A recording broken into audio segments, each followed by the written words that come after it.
ভিত্তি করে আপনার ডায়াগ্রামটা তৈরি করা। এই গেল একটা কথা। সেকেন্ড হচ্ছে এই সিস্টেমগুলোর অনেক কিছু আপনারা ইন্টারনেটে পাবেন।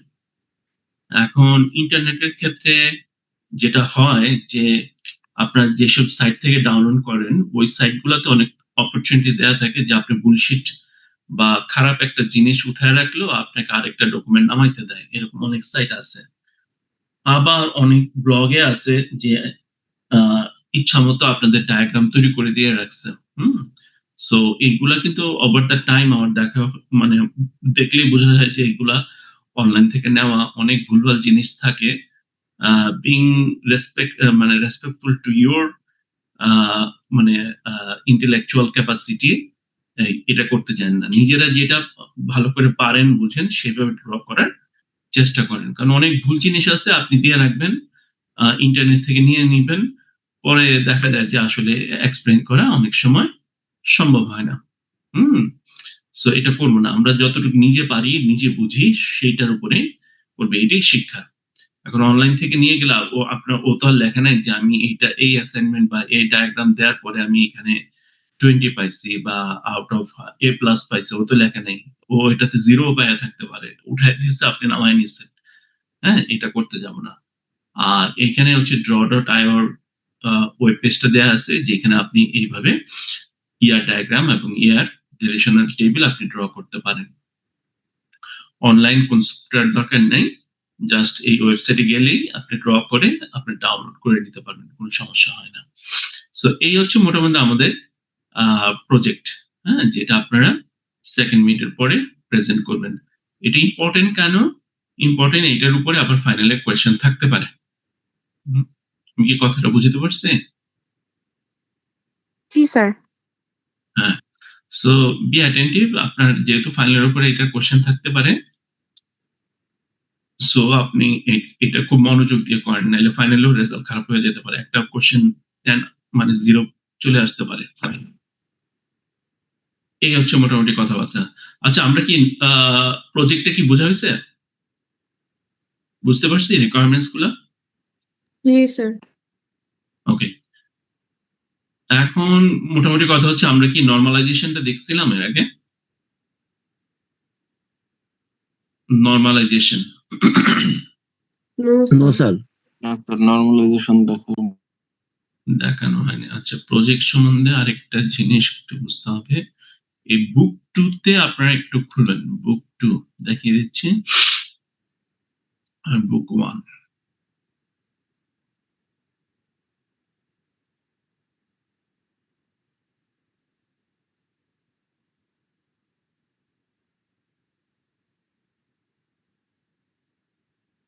এটা সবার কাছে আছে আপনাদের?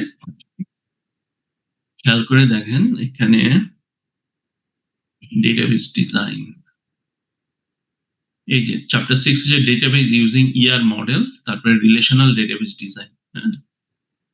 এই দুইটা চ্যাপ্টার খুব ভালো করে দেখবেন আপনারা প্রজেক্টটা করার আগে। ঠিক আছে? এগুলো আমরা আগেই বলছিলাম যে এন্টিটি সেট কি, অ্যাট্রিবিউটস কি। এই যে দেখেন কোনটা দিয়ে কি ডিনোটস করতেছে, রিলেশনশিপ সেট কি, খুব ভালো করে পড়বেন। চ্যাপ্টার 6 এটার উপরে ইয়ের কোশ্চেনও আসে, কি যেন বলে, রিটেন কোশ্চেনও আসে ইয়ার ডায়াগ্রামের উপরে। Complex attributes.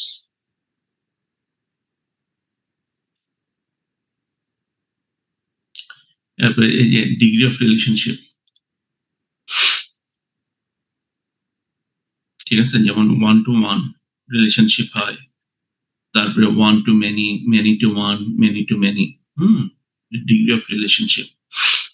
পার্শিয়াল রিলেশনশিপ হইতে পারে। স্টুডেন্ট ইনস্ট্রাক্টর দেখেন ডবল নোটেশন দিছে। তারপরে এগুলোর মিনিং কি? 0, 1, 1। এগুলো বলে হচ্ছে কার্ডিনালিটি। স্যার, হ্যাঁ। স্যার ওয়েবসাইটে অ্যাটেন্ডেন্সটা নোট করলে আসতেছে, পরে লেট দিয়ে দিবে।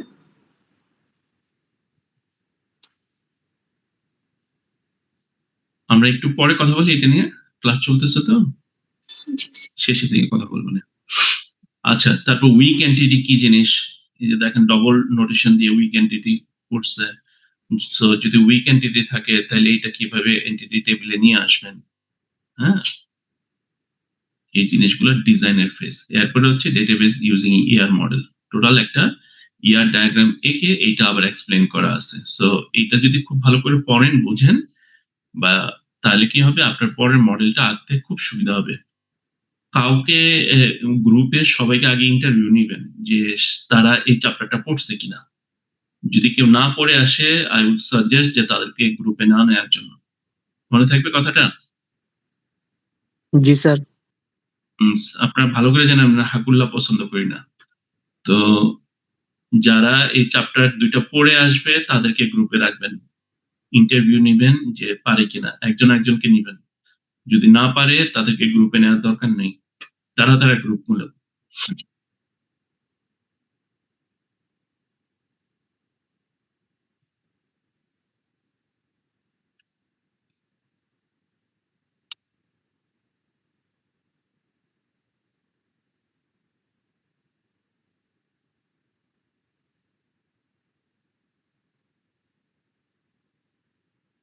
এই যে common mistakes in year diagram, কি কি ধরনের মিস্টেকস হয় নরমালি আমরা করে থাকি। এটা সেট।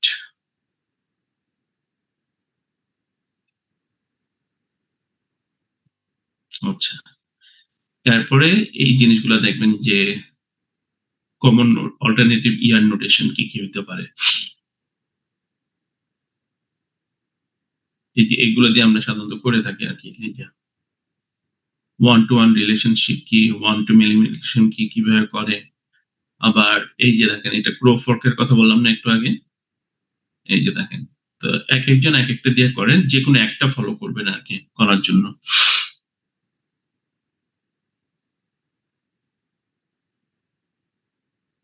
ইউএমএল টা একটু দেখবেন যে ইউএমএল কি জিনিস। আর কি আছে, schema evolution, relational database design,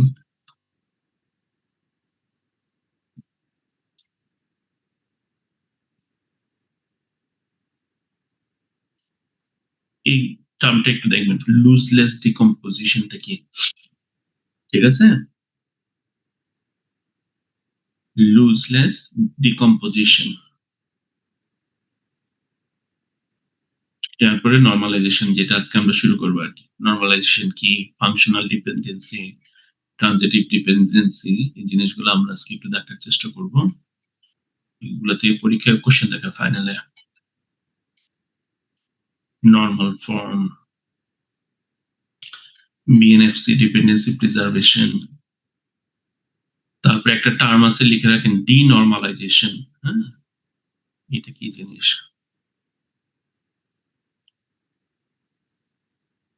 আচ্ছা, এটা গেল, একটু দেখার চেষ্টা করি আমরা।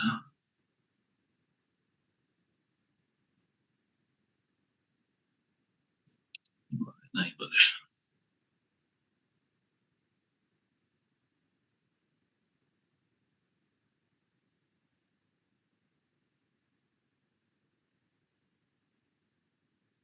এই বইটা কি আপনারা নামিয়েছিলেন, সেকেন্ড বইটা? জি স্যার। আচ্ছা, এটা তো আমাকে খুলতে দিচ্ছে না, দেখি কি আছে। ডেটাবেস,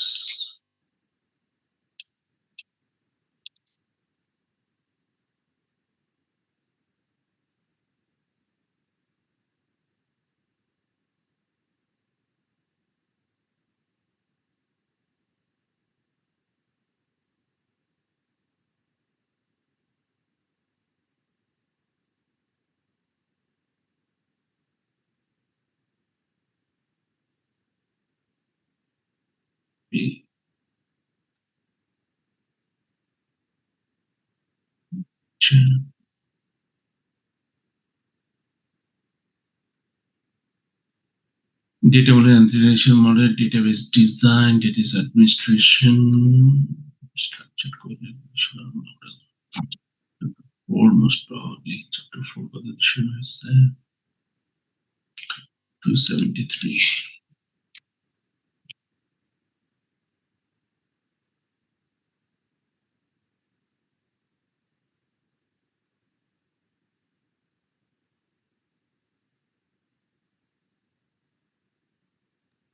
এখানে বইটা হচ্ছে না, কিন্তু আমার কাছে ডাউনলোড করা আছে। আমি স্ক্রিন শেয়ার করব?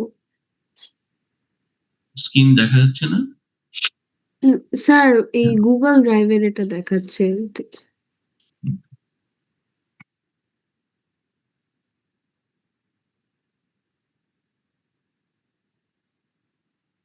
যে ডেটাবেস ডিজাইন।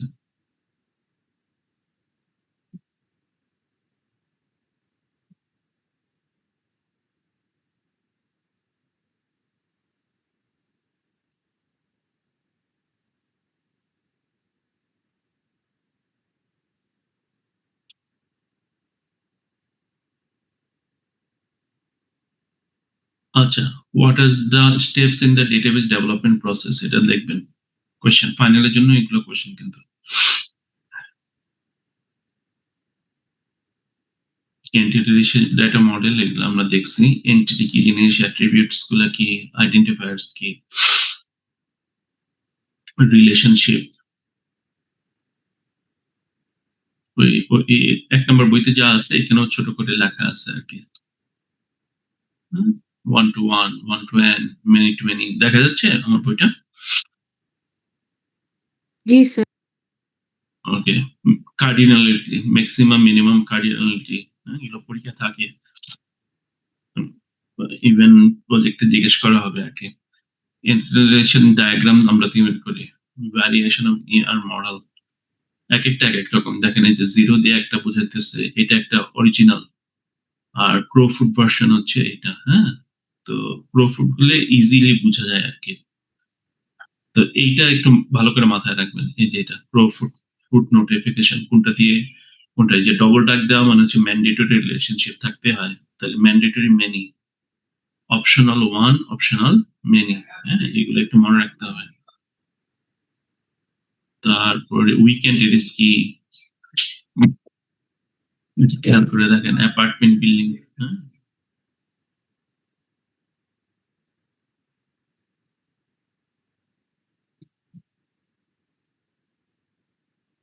অ্যাসোসিয়েটিভ এন্টিটি গুলা কি, যে dot dot dot dot dot দাগ থাকে আর কি, হ্যাঁ? তারপরে রিকার্সিভ রিলেশনশিপটা কি,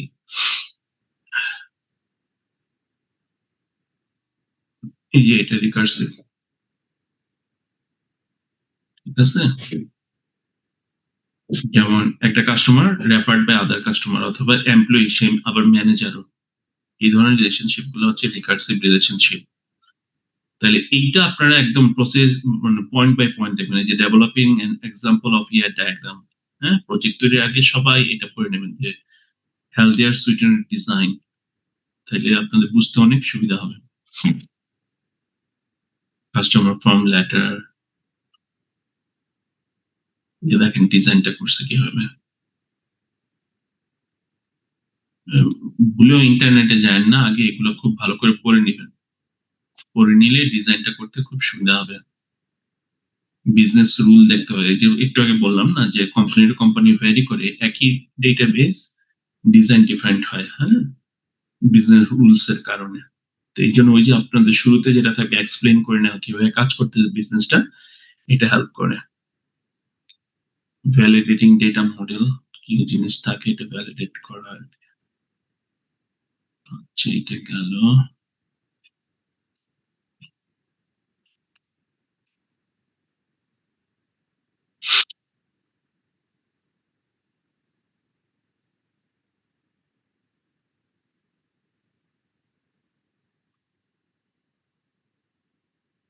ওরা একটা সফটওয়্যার দেখাইতেছে, আমরা কিন্তু আরেকটাতে দেখাইলাম যে draw.io তে, হ্যাঁ?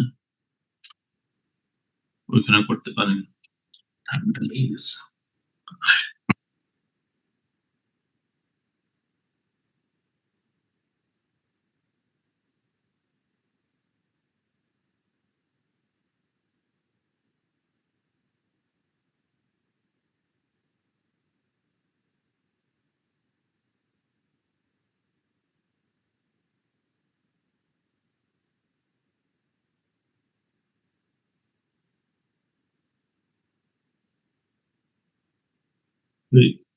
মাইক্রোসফট অ্যাক্সেস এর কাজটা করার চেষ্টা করছে। আমরা তো জ্যাম বা ওয়ার্ম দিয়ে করি, সমস্যা নেই। আচ্ছা, কি আছে এখানে? বিশাল করছেন।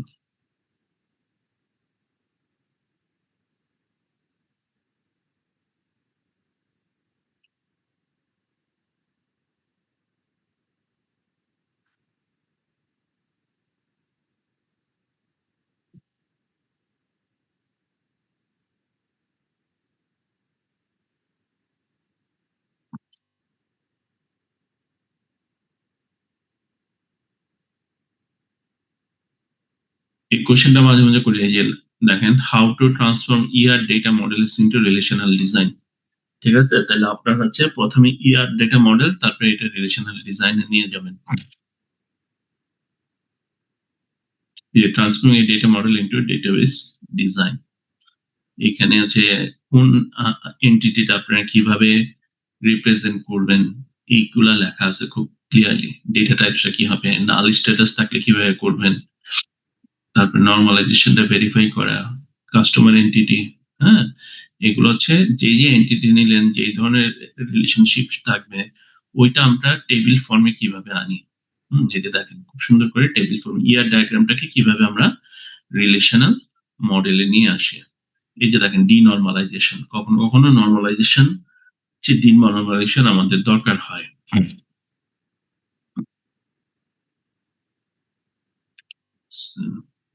উইকেন্ডেরই কিভাবে আমরা রিপ্রেজেন্ট করি,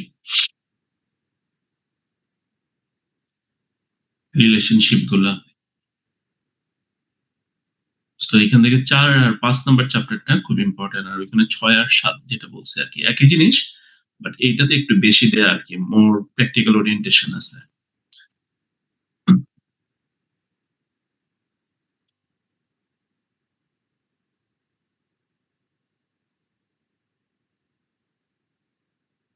কোয়েরি সহ দেয়া আছে, কি কোয়েরি দিয়ে আমরা ওই কাজটা করে থাকি আর কি।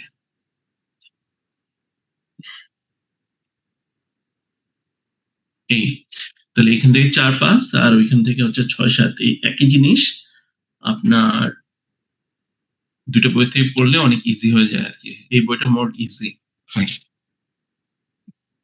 কি আছে, আচ্ছা এখন একটু নরমালাইজেশনটা আমরা দেখতে চাইতেছিলাম। স্যার সেকেন্ড মিডে কি 4টা চ্যাপ্টারই থাকবে? না, সেকেন্ড মিডে শুধু আমরা প্র্যাকটিক্যাল নিব।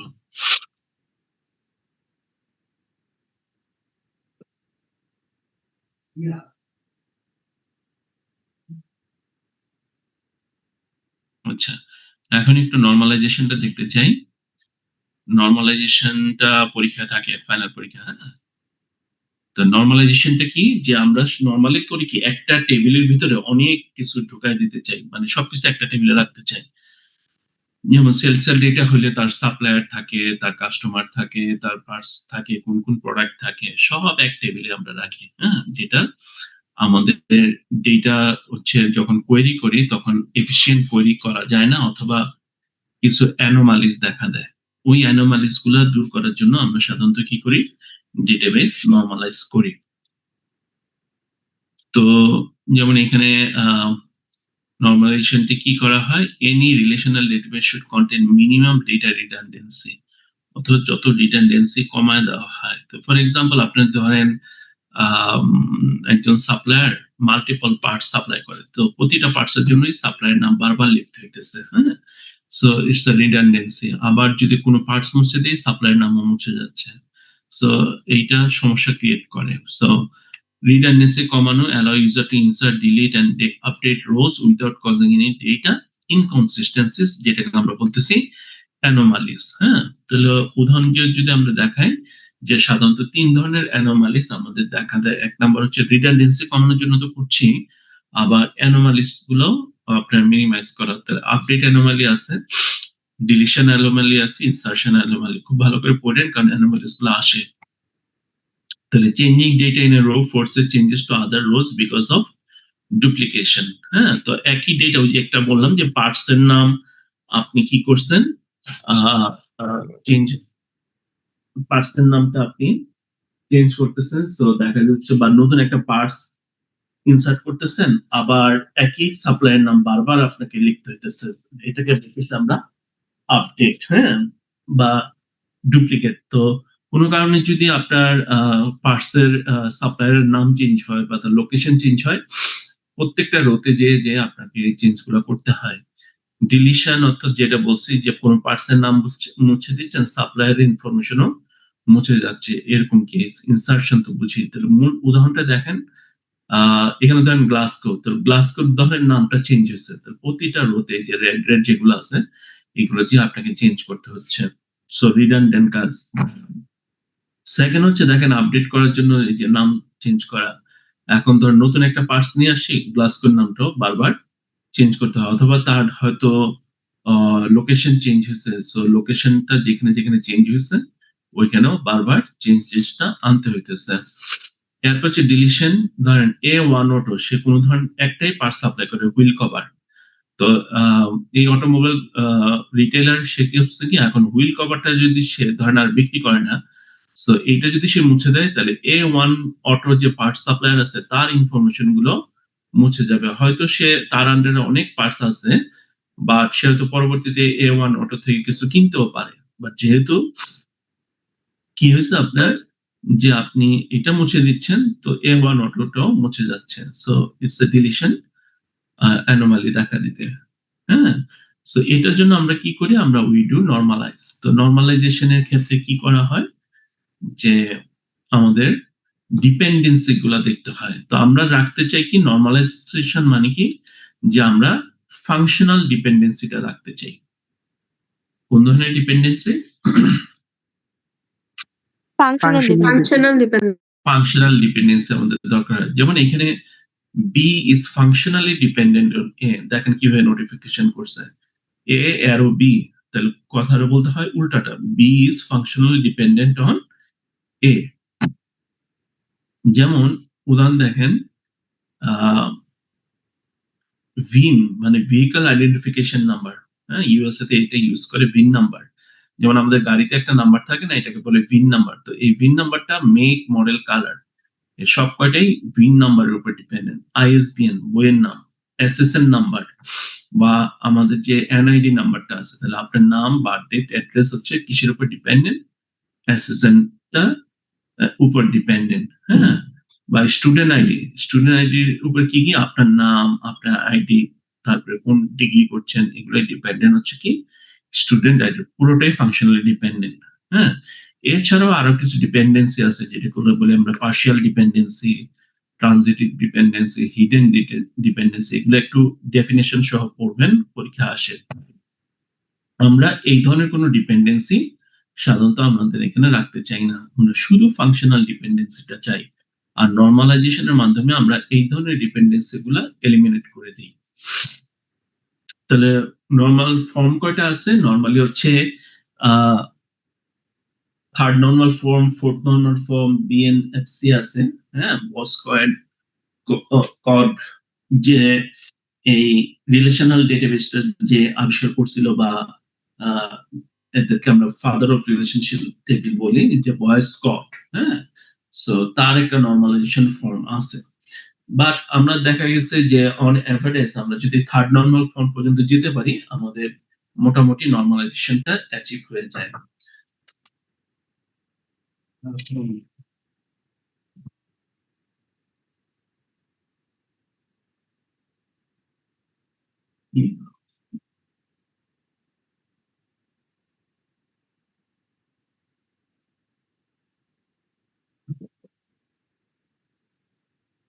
ইয়ে বলছিলাম ওই যে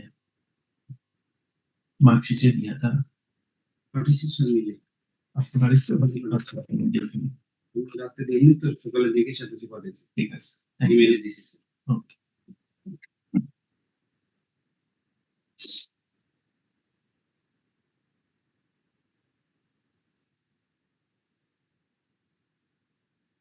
ওকে, তাহলে ফার্স্ট নরমাল ফর্ম হচ্ছে কি, যদি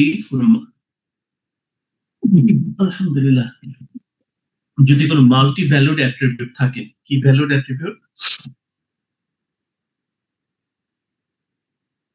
শোনা যাচ্ছে আমাকে? জি sir, multiple. Multi valued attribute থাকে, সেটাকে আমরা এলিমিনেট করি। খেয়াল করে দেখেন, এই যে পার্টস নাম্বারটা আছে 21610, এখানে পার্টস নাম্বার কয়টা দেয়া আছে? দুইটা। এই অর্ডার নাম্বারে পার্টস নাম্বার দুইটা দেয়া আছে, আবার 21617 ও দুইটা দেয়া আছে। সো আমরা একই সেলে মাল্টিপল অ্যাট্রিবিউট রাখি না। সো এটাকে ফার্স্ট নরমাল ফর্মে আনার জন্য আমরা কি করি, এটা দেখেন কি করছি আমরা, আলাদা আলাদা দুটো রো ক্রিয়েট করে দিচ্ছি। ইজি না কঠিন লাগলো? Easy sir. ইজি। তাহলে এরপরে চলে যায় second number form. Second number form খেয়াল করেন,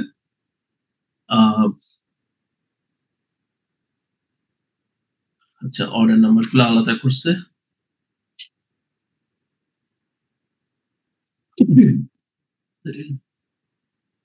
বুঝতেছি না। সেকেন্ড নাম্বার ফর্ম হচ্ছে যে আপনার ডেটাবেসের যে ডিজাইনটা, এটা ফার্স্ট নরমাল ফর্মে থাকতে হবে। ফার্স্ট ফর্মে থাকার পরে এনি পার্শিয়াল ডিপেন্ডেন্সি আমরা দূর করে দিব।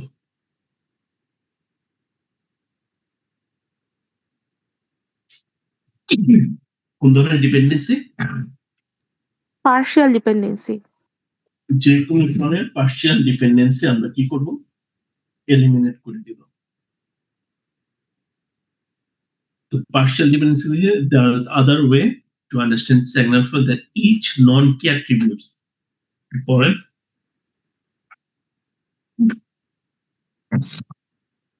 each non-key attribute not a part of PK, মানে প্রাইমারি কি এর সাথে যদি তার রিলেশনশিপ না থাকে, must be functionally dependent on the primary key। হ্যাঁ, উদাহরণটা যদি আমরা দেখি, খেয়াল করে দেখেন এখানে কোনো এই যে অর্ডার নাম্বার একটা পিকে, পার্টস নাম্বার একটা পিকে, তাই না? পিকে মানে বুঝতেছি তো, প্রাইমারি কি? প্রাইমারি কি। হ্যাঁ, তাহলে এখানে অর্ডার নাম্বার, যে নাম্বার অর্ডার মানে কয়টা পার্টস অর্ডার করছে, অর্ডার নাম্বারের উপর ডিপেন্ডেন্ট, আবার পার্টস নাম্বারের উপর ডিপেন্ডেন্ট। তাহলে দুইটার উপরে পার্শিয়ালি ডিপেন্ডেন্ট না? জি sir. Quoted price of parts number আবার অর্ডার নাম্বারের উপর পার্শিয়ালি ডিপেন্ডেন্ট। আবার দেখা যায় অর্ডার ডেট, এটা শুধু কিসের উপর ডিপেন্ডেন্ট? অর্ডার নাম্বারের উপরে। এই যে পার্টসের যে ডেসক্রিপশন, সেটা হচ্ছে পার্টস নাম্বারের উপরে। ঠিক আছে? জি স্যার। তাহলে এরা হচ্ছে ফুললি এই অর্ডার নাম্বারের উপর না। তাহলে যখনই একটা টেবিলে এই ধরনের মাল্টিপল অর্থাৎ ডবল পিকে থাকে, পিকে মানে কি? Sir primary. প্রাইমারি কি। তো একই টেবিলে যদি দুইটা প্রাইমারি কি থাকে, তাহলে এইগুলো হচ্ছে কম্পোজিট কি। কোন ধরনের কি বলি আমরা? কম্পোজিট কি। কম্পোজিট কি। তো কম্পোজিট কি এর ক্ষেত্রে কি করা হয়, দুইটা কি একসাথে করে সাধারণত প্রাইমারি কি ডিক্লেয়ার করা হয়। তো সেই ক্ষেত্রে যদি এরকম পার্শিয়ালি ডিপেন্ডেন্ট থাকে, আমরা সাধারণত টেবিলগুলো এরকম আলাদা করে দেই। দেখেন অর্ডার নাম্বার, অর্ডার ডেট একটা হয়ে গেছে, পার্টস নাম্বার, পার্টস এর ডেসক্রিপশন, আর একটা হচ্ছে কম্পোজিট কি। তাদের কোনো আলাদা প্রাইমারি কি নেই, দুইটা কি একসাথে করে তারপরে এই টেবিলটা তৈরি করা হয়েছে। বুঝতেছি কিনা দেখেন।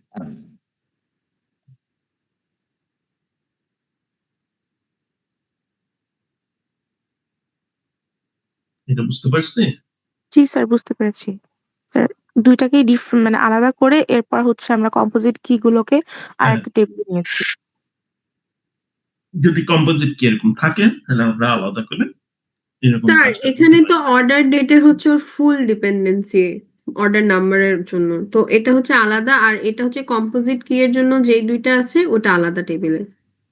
হ্যাঁ, এই যে অর্ডার নাম্বার হচ্ছে এই দুইটার উপরে ফুললি ডিপেন্ডেন্ট, কোটেড প্রাইস এই দুইটার উপরে ফুললি ডিপেন্ডেন্ট বা ফাংশনালি ডিপেন্ডেন্ট। কিন্তু অর্ডার ডেটটা হচ্ছে অর্ডার নাম্বারের উপরে, ডেসক্রিপশনটা হচ্ছে পার্টস নাম্বারের জন্য আমরা যেগুলো যেগুলো ফাংশনালি ফুললি ডিপেন্ডেন্ট এগুলো আলাদা করে ফেলি। ক্লিয়ার? জি স্যার। ওকে। থার্ড নাম্বার হচ্ছে আমাদের, এটা অবশ্যই আপনার এই টেবিলের ডিজাইনটা বা ডেটাবেসের ডিজাইন গুলা অবশ্যই কি থাকতে হবে, আপনার সেকেন্ড নরমাল ফর্মে থাকতেই হবে। তারপরে আমরা এখান থেকে ট্রানজিটিভ ডিপেন্ডেন্সি গুলো দূর করি। ট্রানজিটিভ কি, যে all attributes that are not dependent upon the primary কি মাস্ট বি এলিমিনেটেড। এখন যদি আপনি একটা টেবিলের ভিতরে আপনার শুধু একটা প্রাইমারি কি থাকে, আর ওখানে আমরা কি ছিল সেকেন্ড নরমাল ফর্মে কম্পোজিট কি দেখছিলাম, আর এখানে যদি একটাই আপনার ইয়ে থাকে তাহলে আমরা সাধারণত যেগুলো নন কি অ্যাট্রিবিউট বা কলাম আছে বা অ্যাট্রিবিউটস আছে সেটা এলিমিনেট করে দেই। For example customer name, customer ID, name, sales person, region. এখন দেখেন রিজন ট্রানজিটিভ, আচ্ছা কিভাবে দেখেন, কাস্টমারেরও রিজন আছে, সেলস পারসনেরও রিজন আছে, বাট আমি যদি সেলস পারসন রাখি তাহলে কিন্তু রিজন পাওয়া যায়, আবার শুধু রিজন রাখি তাও সেলস পারসন পাওয়া যাবে আর কি। তো দেখেন এই রিজনটা মূলত কার উপর ডিপেন্ডেন্ট,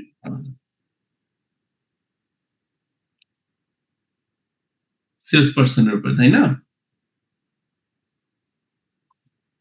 বুঝতেছি কিনা?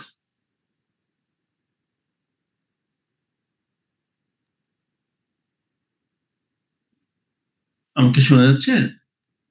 জি জি স্যার। স্যার, আচ্ছা তাহলে দেখেন দুইটা আলাদা করে দিব, আলাদা করলে এই সমস্যাটা মিটে যাবে। দেখেন এটা primary key, customer ID, name and sales person, আবার পারসন হচ্ছে এখানে প্রাইমারি কি দেখছেন সেলস পারসনের নাম আর হচ্ছে রিজন। এখন যদি বলা হয় যে হবস কোন এলাকার কাস্টমার, বের করা যাবে না?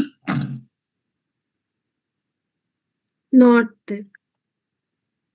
নট, এই যে হবস, হবসের সেলস পারসনের নাম হচ্ছে স্মিথ, স্মিথ হচ্ছে সাউথের। দেখেন ঠিক আছে, বুঝতেছি কিনা? কোয়েরি লিখে দুইটা টেবিল এক করেই আমরা ওই যে জয়েনের আপনার এখানে প্র্যাকটিক্যাল করছিলাম না আমরা জয়েন দিয়ে, তখন আমরা এটা দেখাইছিলাম যে দুইটা টেবিল জয়েন করে আমরা এইভাবে ইনফরমেশন নিয়ে আসতে পারি। তো হবস কোন এলাকার, সাউথের। তারপরে হচ্ছে আর্নল্ড, আর্নল্ড হচ্ছে নর্থের। ক্লিয়ার কিনা? স্যার এইটা একটু আরেকবার বোঝানো যাবে, মানে এটার আগেরটা, মানে এটা ডেসক্রিপশনটা স্যার আগের স্লাইডে।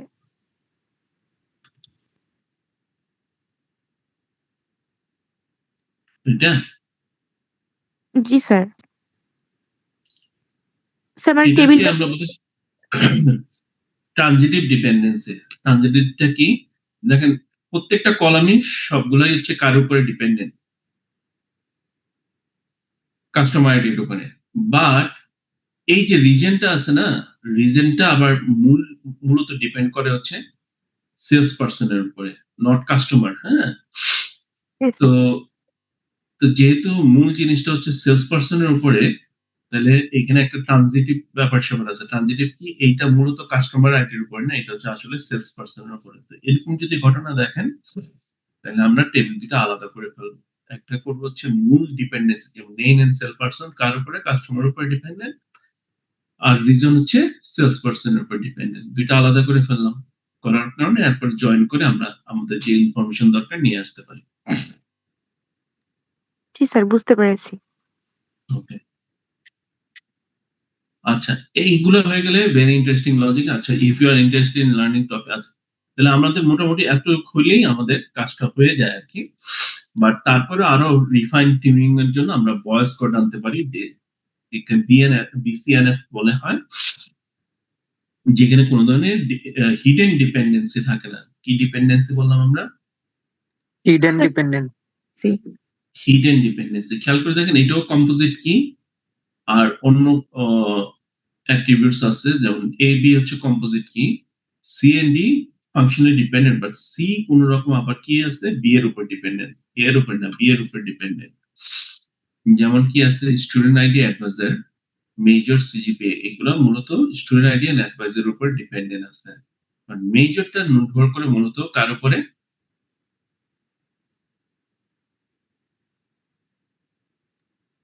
ডিপেন্ডেন্ট কার উপরে, advisor. Part of determinant is functionally dependent on major, অর্থাৎ অ্যাডভাইজার হচ্ছে এই যে মেজরের উপরেও ডিপেন্ডেন্ট করে। এইসব ক্ষেত্রে আমরা কি করি, আলাদা করে ফেলবো। সহজ কথা, এই যে দেখেন student ID, advisor, GPA, advisor সে কোন মেজর নিচ্ছে। এইটা কয়েকটা প্র্যাকটিস করলেই দেখবেন যে আপনি বুঝে যাবেন, খুব ইজি।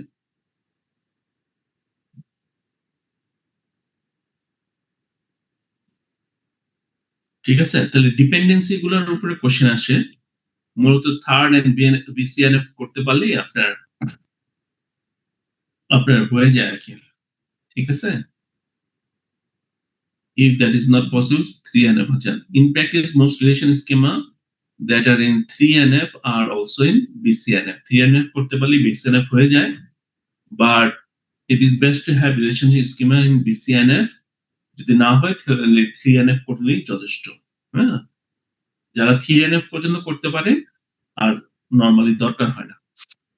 বাট বারবার বলছি, ডিনর্মালাইজেশন একটা ইস্যুস আছে। যেমন আপনাদের ওই যে লাস্ট ক্লাসে আপনাদের শিখেছিলাম, ভিউ ক্রিয়েট করা শিখেছি না লাস্ট ক্লাসে? জি স্যার। তাহলে ভিউ ক্রিয়েট করা মানে কি? আপনি ডিনর্মালাইজ করতেছেন, সবগুলা টেবিল একসাথে করে একটা টেবিলে নিয়ে আসতেছেন। কেন? ওই কোডিং এর সুবিধার জন্য, আর কিছুই না। তো মাঝে মাঝে আমাদের ডিপ নর্মালাইজ করা লাগে।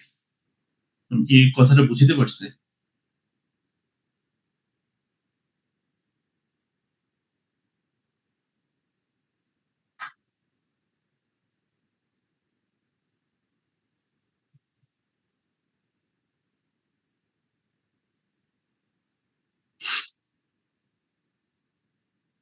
কারো কোনো কোয়েশ্চেন আছে কিনা?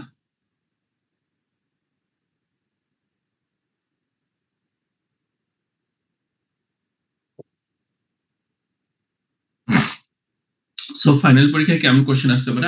আগের বছরের কোয়েশ্চেন গুলো দেখলে পারবেন। ওখানে কোয়েশ্চেন থাকে যে এই ধরনের, যে নরমালাইজেশন কি, ডিনর্মালাইজেশন কি, অ্যানোমালিস গুলা কি এক্সপ্লেইন করো, তারপর অথবা ডিপেন্ডেন্সি গুলা কি এক্সপ্লেইন করো, অথবা ডিফারেন্ট নরমাল ফর্ম কোনগুলা, এগুলো উদাহরণ সহ লিখো। এরপরে হয়তো আপনাকে একটা টেবিল দেয়া থাকবে, ওই টেবিল গুলো আপনি কি করবেন? নরমালাইজ করবেন। First normal form, second normal form, normalisation শেষ করে আপনি আপনি মানে টেকনিক্যালি একটা টেবিলকে আপনি নরমালাইজ করবেন। ফার্স্ট নরমাল ফর্ম দেখাবেন, সেকেন্ড নরমাল ফর্ম, এইভাবে করবেন। ক্লিয়ার? জি স্যার, বুঝতে পেরেছি। ওকে, তো আজকে এই পর্যন্তই। আমাদের বুধবারের ক্লাসটা আমরা মানে ঢাকার বাইরে থাকবো, তো এটা হয়তো অন্য কোনো দিনে মেকআপ নিয়ে নিব ইনশাআল্লাহ। ওকে, বাট বাই দিস টাইম আপনার প্রজেক্টের কাজটা শুরু করে দেন। কারো কোনো কোয়েশ্চেন আছে? আসসালামু আলাইকুম স্যার। স্যার স্যার আমাদের মিড টুর জি। প্র্যাকটিক্যাল কি কি থাকতে পারে? মানে আমরা তো অ্যাগ্রিগেশন শিখেছি, জয়েন শিখেছি, ভিউ শিখেছি প্র্যাকটিক্যালের হ্যাঁ, জন্য। একদম শেষ পর্যন্ত। মিড 1, মিড 2 তে যা যা শিখেছি সবকিছুই থাকবে মিড 2 তে। Right, practically. জি। জি স্যার, থ্যাংক ইউ স্যার। ওকে।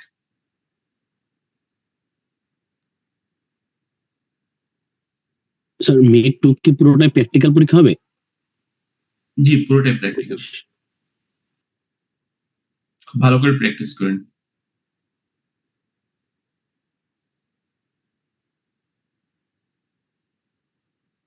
আল্লাহ হাফেজ।